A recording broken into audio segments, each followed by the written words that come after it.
Do you believe it? A 19th century mystical book seems to have predicted Einstein's theory of relativity, described black holes and dark matter, and even claimed that angels descended to Earth to teach early human civilizations. What's the story behind this today? We'll explore this fascinating history together. Let's rewind to 1880. That year, 52-year-old American dentist John Newborough was believed to be possessed by an unknown force. After a year of intense work, he completed a 1,000-page, 300,000-word masterpiece in a trance-like state. This book was published on October 20, 1882, in New York, but initially went unnoticed. It wasn't until after the author's death that it gained widespread attention. This thought-provoking book, released in 1882, predicted Einstein's theories, the true nature of gravity, the orbits of our solar system, and advanced concepts like black holes and ultraviolet galaxies. It even hinted at dark matter and dark energy. Its astonishing accuracy made it a hot topic in the scientific community and provoked deep reflection in theological circles. The descriptions of the afterlife and the nature of the soul in the book align remarkably well with modern research, earning it a revered status as a New Age Bible. The book, Osprey, reveals truths about human origins and Earth's history. It describes how, after the universe's initial formation, suitable vessels for souls were long absent. The Creator fashioned the first humans, the Asu, from dust, but these beings were a great disappointment, brutal, ignorant, and almost beast-like. The Creator, expecting them to grow and purify their souls, found instead that they severed their connection with the Creator, leading to chaos in the spirit world. To correct this, the Creator sent angels to Earth, not as material beings but as spiritual entities who shaped their own bodies from Earth's elements. These angels, known as the One Heart, were small, smooth-skinned, and wise, and they began to educate the Asu. Over time, the two groups merged.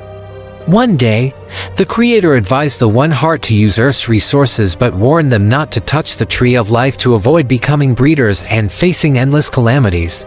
Ignoring this advice, the One Heart ate the fruit from the Tree of Life, resulting in a new race, the Druk, characterized by their giant size and violence. Similar to the giants mentioned in the Bible and figures like Chiu and Crossing Ta in Eastern mythology, the Druk were a catastrophic creation. Despite the disobedience, the Creator commanded the One Heart to stay away from the Druk and to create a new race, the Yak, who were humanoid but unable to walk upright fully. The Creator warned that if the Druk and Yak continued to reproduce, Earth would face destruction. Consequently, the Creator ordered the One Heart to render the Yak infertile and to use them as servants. The Yak, despite their loss of reproductive capabilities, helped the One Heart with agriculture and city building. Yet, their creation was a significant failure, and with the Asu extinct, the Druk's threat persisted. The Creator then warned the One Heart to stockpile food and sent a great calamity to Earth, hoping that starvation would destroy the Druk. However, the Druk managed to invade One Heart cities and commit atrocities, overwhelming the Yak, who could only perform manual labor. Seeing the One Heart on the brink of extinction, the Creator decided to unite them with the Druk to create a new race, the Awan. To prevent the Awan from becoming as beastly as the Yak, the Serpent God granted them the Fruit of Wisdom, making them the second intelligent race after the One Heart. However, because the Awan still had Druk blood, they couldn't directly connect with the Creator. Despite this, the Awan's wisdom and strength led the Creator to send the One Heart to teach them to resist the Druk and protect the One Heart. The Awan, though wise, were still destructive. Their indiscriminate killing and the Druk's numbers plunged Earth into darkness. The Creator, disappointed, noted that humanity had strayed from divine guidance. Earth became enveloped in gloom, with stars losing their shine, the moon no longer lighting the land, and the sun burning only as a fiery blaze. At this time, Earth was divided into 5 continents: Asia, Europe, Africa, the Americas, and Pangaea.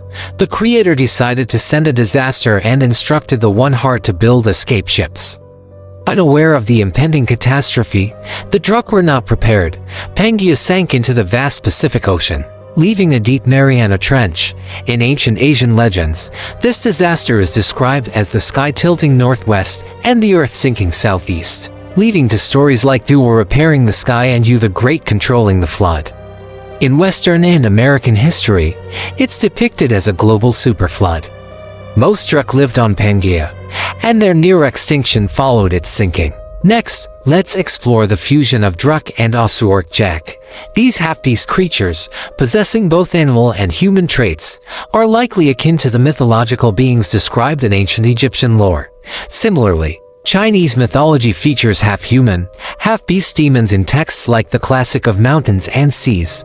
Despite their long lifespans, these Orkjaks face extinction due to their loss of reproductive capability.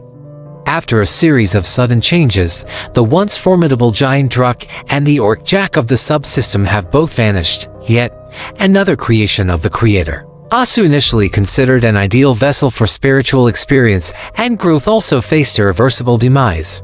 At this moment, only the beings Yi-Din and Yi-Huan remain on Earth. Yi-Shin's survival is attributed to his direct communication with the Creator, who warned him to build a vessel before the Great Flood. However, Yi-Huan, born from the union of Yi-Din and Druk, could not receive this divine message, as the Creator had no intention of preserving them. Yi-Huan was created to protect Yi-Din and thus carry Druk's genes, hinting at potential cruelty and ignorance. The survival of Yi-Huan can be attributed to the powers granted by Druk and Jak, including those not possessing such powers like Osu. This power is the wisdom bestowed by the Serpent God. From a deeper perspective, the Creator's decision not to grant wisdom to Yi-Huan reflects a conflict with the Serpent God, as illustrated in the Bible. The Creator, described as having a serpent tail in the ether world, and the Serpent God, who bestowed wisdom on humanity, may both be divine totems rather than purely human forms. In Chinese mythology, Pangu, a deity with human and serpent-like features, parallels the Creator and Serpent God, suggesting they might belong to the same race or different factions of a divine lineage. As for the continent of Pan, it's believed to be created by the Creator. The name Pan might be related to Pangu from Chinese myths. Although the inhabitants share similarities with us, they are not our ancestors. After avoiding the flood, Yi-Shin's civilization began to rise again but lost its reproductive drive, leading to a population decline. Some Yi-Huan invaded Yi-Shin's territory and mated with them, giving rise to the fifth generation of humans. These fifth-generation humans, with diluted Yi-Din genes, are smaller and more civilized compared to previous generations. The giants Druk and half-beast Jak can be traced in both Eastern and Western mythologies.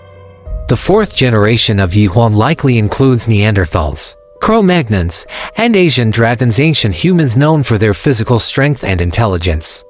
The reasons for the fourth generation's extinction are unclear but might involve internal conflicts or defeat by the fifth generation humans. The diverse skin colors of the fifth generation humans, black, brown, red, yellow, and white, reflect their origins. Druk, a giant with dark skin and abundant hair, and Yi-Din, with lighter skin and minimal hair, contributed to the varied traits in their offspring. The presence of Druk's genes influences traits such as skin color, intelligence, and physical attributes. The fifth generation is not the Creator's ideal form due to the remaining Druk genes. To address this, the Creator initiates a new experiment, sending advanced souls to reincarnate approximately every 3,000 years.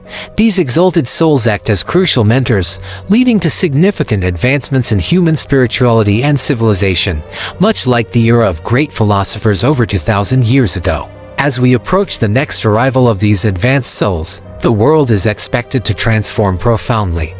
The Tuibei-Tu prophesizes a time of unity, where boundaries of color and direction dissolve, and harmony prevails. That's all for today.